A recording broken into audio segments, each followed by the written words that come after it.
And also, along that same line, let's talk about some USCIS mistakes.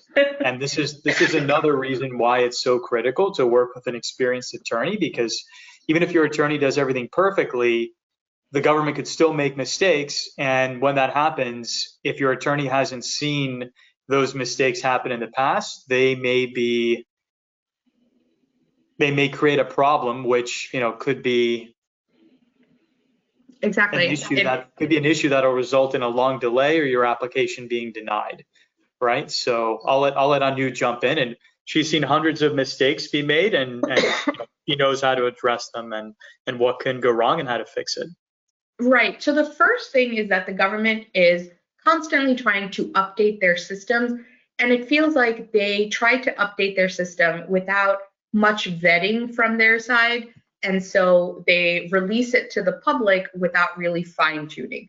And what I'm talking about is last year, the government started saying, we want to do everything in a myuscis.gov system, which means that when you file a 526 petition, the government will give you links and the attorney links to create an online account that you can use to track the system.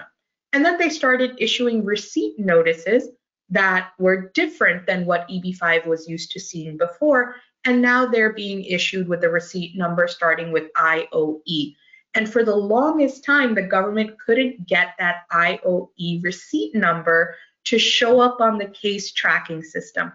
And of course, people started getting really nervous. Why can't I see my petition being updated?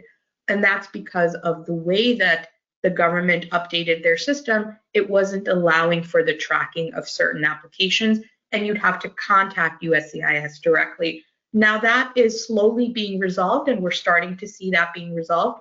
But that was one of the bigger issues, that it wasn't available on the website. So we had to make sure to monitor your case in other ways.